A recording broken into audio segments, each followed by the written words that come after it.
Yo, it's your boy Brian B.Y. Jennings, and right now you're watching True School Sports.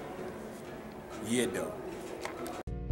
My flow, my show brought me the dough. That brought me all my fancy things. My crib, my cars, my clothes, my jewels. Look, homie, I done came up and I ain't changing. You should love it way more than you hate it. Oh, you mad? I thought that you be happy I made it.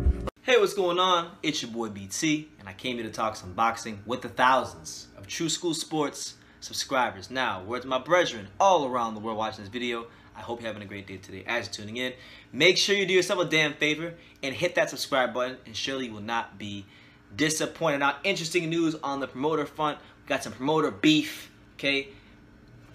You know, a lot of channels on YouTube, we hear phrases like, thank you, Al Heyman, but as I've said many times, and I'll continue to say it moving forward, on this channel, we don't say thank you, Al Heyman. We say thank you, Eddie Hearn, because my main man, Eddie Hearn, says that Bob Arum is under pressure and that his last ratings for his show of Kubrat Pulev and Bogdan Dino were extremely poor. This is basically his response to what Bob Arum said. Basically, because Bob Arum said that Joshua was isolated because he's on a zone and that he needs to leave the zone and go to sign with Top Rank and him and whatnot. So I'll read you Bob Arum's quotes first, and then we will read Eddie Hearn's quotes after that, and then we will dissect from there, as we like to do here on True School Sports. So here's what Bob Arum said. He said, I quote, Joshua is completely isolated because he has in effect been captured and rolled into this DAZN arrangement. This frankly inhibits his ability to make major fights and his ability to really become a factor. He's fighting in the US against Jarrell Miller, but it's on DAZN. Nobody has DAZN.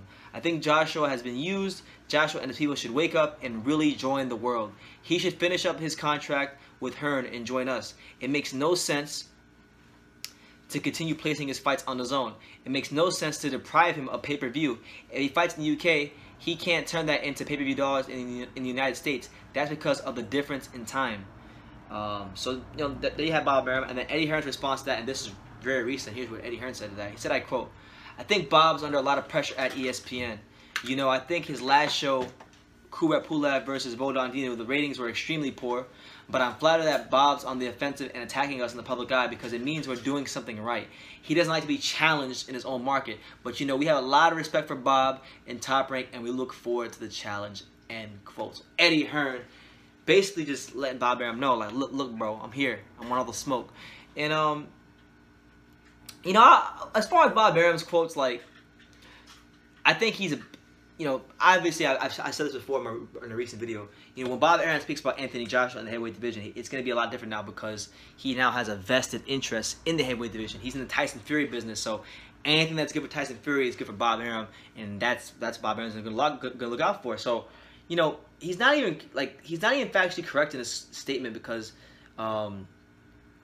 Anthony Joshua can go fight on other networks. The DAZN does have first and last say on his fights, but he can go fight on Showtime, and he can go fight on HBO. He has that flexibility to go do that. With that being said, I would agree with Eddie Hearn, man. Like, Bob Arum, because you got to think about it, right? Before DAZN was in the picture, right? The only thing Bob Arum had to worry about was PBC and Al Heyman. That was really the only, like, big promotional company that had the volume of good fighters and cards that he had to worry about. Now he's got to not only worry about PBC and Al Heyman, but now he has to worry about this juggernaut in DAZN and what they got going on. And whether you like it or not, because, you know, they get criticized a lot, DAZN, by boxing fans, by people who don't like Eddie Hearn. But the fact of the matter is, if you've been watching these last couple of DAZN cards, they've been killing it, man. They put on some real banging cards. You know, the Takashi Inoue, Jaime Munguia card was really good. Their last card with Eggington and Liam Smith, it was solid. You know, they got Ryan Garcia on there. They're bringing out lots of boxing cards. You know, the Jonah Carroll, Tevin Farmer card in Philadelphia was an absolute banger. From top to bottom, you know, they had a really good fight with Rosado and Suleiki. They had a good main event between Farmer and Jonah Carroll. You know, maybe they don't have the name value or they don't have the marquee value that some of these PBC cards have, but in terms of overall value, you know, I would say DAZN right now is right up there with Top Rank as far as overall cards and bringing value to the fight fans. And I think if you're a fight fan and you watch my channel, you know, I watch a lot of fights, guys. It's not like I just watch PBC and I watch Top Rank and I only watch DAZN. You know, I watch them all, and I'll tell you right now, DAZN is giving fight fans a lot of value for money, a lot of value for their money, and yeah, they raised the price, but I mean, for the price that they raised it, you know, you'd have to, like, you know, because PBC's put on plenty of pay-per-views. You know, Converse Crawford, which is a big fight for the Top Rank ESPN Plus platform, that's gonna be what, like $70, $50, you know. So I can pay $20 a month for DAZN, and I'm gonna get 4 fight cards a month. You know, maybe 5 or 6 or 7. You know, you're gonna get on average at least 1 fight card a week, and in some cases you'll get an afternoon fight card and a night fight card. So you might get your UK fight card in the afternoon, and you might get your American fight card at night.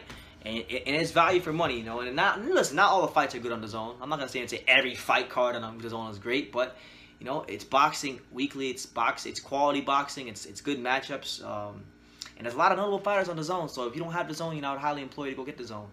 But Bob Arum, yeah, the market in the U.S. is a lot crazier now. It's changed a lot in the last 4 to 5 years. You know.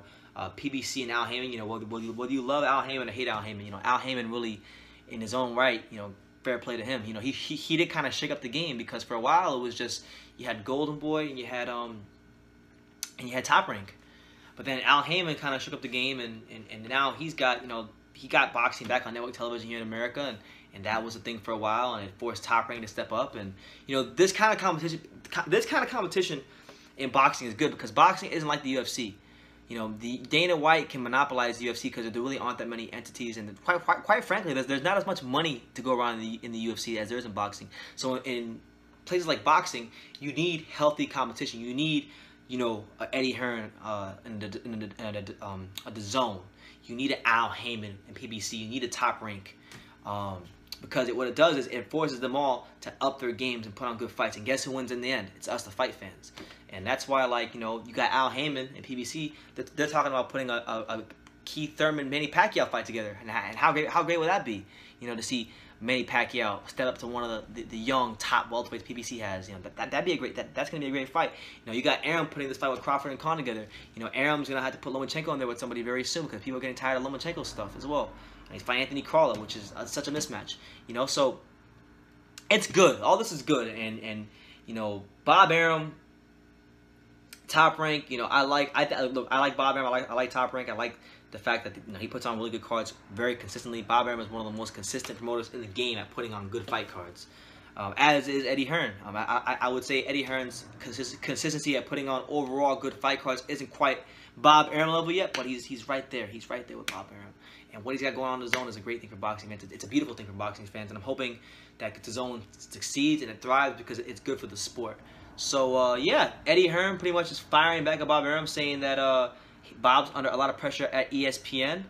And to be fair, he is, because I'll remove my fanboyism for Tyson Fury and Eddie Hearn, because I'm a fan of both of them for what they do in boxing.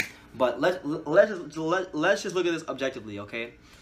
All right, so when we talk about PBC, right, and Al Haymon, what they got going on, their marquee stars right now are like Deontay Wilder. You got Manny Pacquiao. You got a rising star in Earl Spence. You got a rising star Gervonta Davis. And you got people PBC has fighters that they can build around and build, you know, into big draws. You know, I think at least. And they have one already established in Manny Pacquiao, so they're good. They're good over there at PBC. DAZN has 2 of the biggest draws in all of boxing right now in Canelo and Anthony Joshua, and they also have young guys like Ryan Garcia. They're investing into younger American stars that will be stars one day. Guys like Otho Jones III, guys like Raymond Ford. You know, guys like that. They're gonna be really good when they get older. You got, you know, fights like Rung Basai versus Estrada. But aside from that, in terms of pure marquee value, DAZN has Anthony Joshua and Canelo, which it really in boxing right now, it doesn't get any bigger than that. So DAZN is good. And then you look over at Top Rank, and do they have some great fighters at Top Rank? They have some exceptional fighters at Top Rank. But the fact of the matter is this: when we talk about pay-per-view stars, we don't really know who can carry that mantle for Top Rank, because Top Rank has produced more pay-per-view stars than anybody in boxing over the last quarter century. But the fact of the matter is, you look at the roster, Lomachenko, not really a pay-per-view star. I don't think it will become a big pay-per-view star. Then you have Tyson Fury, a guy who I admire very much, but the jury's still out. Can he become a pay-per-view star and a guy that could carry that for the Top Rank? I don't know. You know, I have my doubts, but it's good to see that he's going to be active and be fighting here in America. So you have Lomachenko, Fury. You have Terrence Crawford. He's having his second pay-per-view. Really his first one. I count this one really as more of his first one because he's fighting an actual name in Amir Khan. But you know, we don't really think. I don't know if Terrence Crawford has that it factor to be a pay-per-view star. So you know, there's that. That's three guys right there. You know, then you got guys like Jose Ramirez, who's Mexican, who can fight his ass off, who's really good. He has a chance to be a pay-per-view star because of that Mexican fan base and the fact that he's a good fighter, and he's got the whole Fresno water thing going on, so he's got a good story behind him. So maybe he becomes a pay-per-view star. You got Teofimo Lopez, the guy that I would bet the house on to be a pay-per-view star because he has that it factor. He's a fantastic fighter to watch in the ring. So really, as it stands right now for Top Rank, aside from Jose Ramirez, who really right now is not getting a lot of attention because he's not even fighting the best at 140 because they had that big tournament going on right now, and he's not in it. So, you know, it's going to be a while before he makes any significant strides. Then you have Teofimo Lopez, and we don't even know if he's going to fight Lomachenko this year, and that might hinder his pay-per-view value going forward. So right now, as it stands, of the three big box entities being DAZN, or I'll say, you know, between the big three boxing promoters, and yes, we're going to call Al Haymon a promoter because that's what he is. You know, you have Eddie Hearn, you have Al Haymon, you have Bob Arum. I would say Bob Arum is definitely third on that list in terms of having that marquee fighter to build his platform around because he has great fighters. Bob Arum has great fighters, but he doesn't have guys who are marquee fighters. And there's a difference between the two because you can be a great fighter and you can be someone that can fight his ass off, but if you can't sell tickets, then you're not a marquee fighter. You're just a guy who can fight. And there's plenty of those in boxing. Al Haymon has marquee fighters. DAZN definitely has more. So like I was saying, my phone cut off, but DAZN definitely has marquee fighters. PBC has marquee fighters. Top Rank has a bunch of really talented fighters, but I wouldn't say anybody who's proven themselves to be marquee. So he's in search of that, and it's going to be quite a process. And you know, we live in a very fast-paced society, in a very fast-paced world, and he needs to find that guy, and it needs to be as quick as humanly possible. So could it be Lomachenko? I mean, potentially, but I have my doubts. I have my doubts about that. Teofimo Lopez, I think I'll bet the house that if there was a guy on that stable to be, you know, the next, you know, marquee fighter, it'd be him. Maybe Shakur Stevenson takes that mantle as he continues to, you know, build his career. Maybe he's a guy like that. But I would say right now, you know, Top Rank is really in search of that guy, and until they find that guy, you're gonna see Bob Arum making a lot more comments like this, and it'll just be interesting to watch because you know, as a boxing fan and being someone who covers boxing, I understand boxing very intimately. You know, not just the fight game, not just what goes on in the ring, but also what goes on outside the ring. It'll be very interesting to see how this plays out and how Bob moves his his big name fighters. You know, so for guys like Crawford, Lomachenko, Teofimo Lopez, Jose Ramirez, Shakur Stevenson, Tyson Fury. You know, I want to see because Bob Arum has created so many pay-per-view stars from Mayweather to Pacquiao to Cotto. I mean, the list goes on and on. You name him, he's built them. You know, as pay-per-view draws. So I want to see if he can do it again at the old age of 87 years old. Can Bob Arum still build a marquee fighter who sells pay-per-views, who is an attraction? You know, I think he's got guys who are talented enough to do that, but they just don't have the personalities. And then the guys that have the personalities, like Tyson Fury, we don't know if he has the style because, you know, as much as I love Tyson Fury as a boxing purist and someone who loves the sport, I don't know how his style is going to go over here in America. You know, I think it might be tough. Might be a tough sell. So we'll see what happens. You guys let me know in the comments down below what you think about Eddie Hearn's comments to Bob Arum and just this whole situation. And what do you think about Top Rank? You know, what I said about them looking for a marquee fighter, because I think it's really something that's not being talked about a lot right now. You know, they have, like I said, DAZN, Joshua Canelo.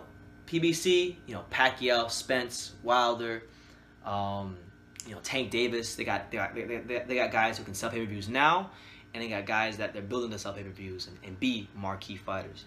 But Top Rank they have fantastic fighters, pound for pound level fighters, but just will they be marquee fighters? I don't know yet. So we'll see. Leave your comments down below. Take the time to subscribe. Like I say in every single one of these videos, you can love me or you can hate me, but I'm just a kid from Daniel. So until next time, take care, guys. When I make myself crystal clear. Fled to Cape Phil when I lace you up in Zaire. Tusk with a lasso and the Royal Rumble. Separate boys from men in the concrete jungle.